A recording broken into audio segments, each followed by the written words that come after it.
What if I told you that Donald Trump has already been implementing Project 2025 in his first week as president, and that we were lied to when he said he wanted nothing to do with it? Well, guess what? He did lie. Yeah, imagine that. So, Time here is reporting Trump's early actions mirror Project 2025. We're going to start with the issue of immigration and border security. Trump's early actions on immigration and the border share Project 2025's vision for a more aggressive, militarized approach to immigration enforcement. For example, the blueprint advocates for the use of active duty military personnel and National Guardsmen to assist in border security efforts, including arrest operations. Trump took similar steps almost immediately, signing an executive order on his first day in office calling for the deployment of National Guard troops to the southern border. He also issued an executive order suspending the U.S. refugee admissions program, which is similar to Project 2025's recommendation for an indefinite curtailment of refugee admissions. Trump has also moved to extend the restrictions on asylum seekers and halt certain immigration pathways. Policies similar to Project 2025's calls to limit refugee and asylum programs as part of a broader strategy to control immigration. Okay, so this is one of those more predictable ways in which Trump is mimicking Project 2025. There are some other ways where it was like, okay, some of the actions on abortion where it's like, okay, there's a little more of a question here. But yeah, this is a pretty easy one to point out so far. Environment and energy policy. Trump's early actions on environmental regulation and energy policy also mirror Project 2025, particularly the blueprint's stance against climate change initiatives that some Republicans believe are unreasonably burdensome to American businesses. On the first day of his term, Trump signed an executive order promoting the use of Alaska's vast energy resources, echoing Project 2025's call for expanded oil and gas drilling in the region. Project 2025 also argues for Alaska energy exploration to protect national security, emphasizing the need to unlock its natural resources as a counter to growing Russian and Chinese interest in Antarctic resources. Trump's executive order established a policy to harvest Alaska's natural resources and mandated federal agencies to expedite permitting, leasing, and development of Alaskan resources, with a strong focus on liquefied natural gas resources and projects. So Trump also re-signed an executive order pulling the U.S. out of the Paris Climate Agreement. That one we all saw coming because he did it in his first term. A signature policy action of his first term. The blueprint suggested that America's exit from international climate accords would strengthen national sovereignty and economic competitiveness by removing restrictions on industries. The next conservative administration should rescind all climate policies from its foreign aid programs, shut down the agency's offices, programs, and directives designed to advance the Paris Climate Agreement, and narrowly limit funding to traditional climate mitigation efforts, Project 2025 says. Yeah, so that's pretty stereotypical.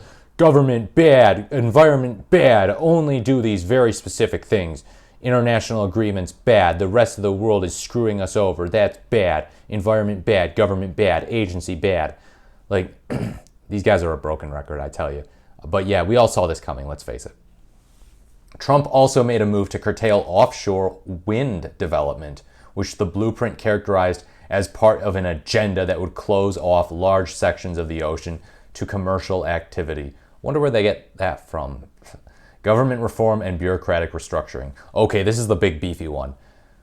One of the central goals of Project 2025 is to reshape the federal bureaucracy, reducing its size and influence and empowering the executive branch.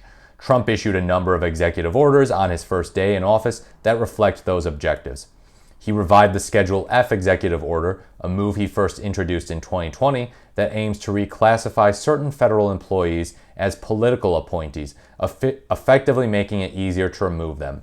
He wants that power. He wants that power over them, and it's just going to promote corruption. Project 2025 called for the reinstatement of this policy. The move has sparked concern among Democrats and civil service advocates who view the policy as an attack on the independence of the federal workforce. You don't say. Trump argues that it is necessary to root out political bias and inefficiency in government agencies, a point that is central to both his own administration's agenda and the broader goals of Project 2025. Project 2025 also outlines plans for significant cuts to the federal workforce, focusing on reducing regulations and eliminating agencies seen as unnecessary or counterproductive. Enter DOGE with Elon Musk.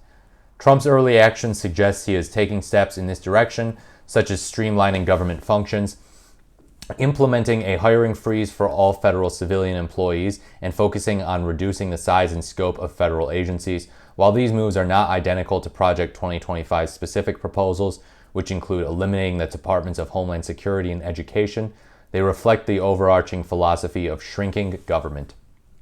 Cultural issues. Trump has also adopted several social policy changes that echo Project 2025, particularly concerning issues of gender identity and diversity initiatives. One of Trump's first executive orders reversed Biden-era protections for transgender individuals in the military, reinstating the ban on transgender service members, which aligns with Project 2025's recommendation to, quote, proudly state that men and women are biological realities, and eliminate policies that conflate gender identity with biological sex. Trump also took steps to dismantle DEI initiatives within the federal government.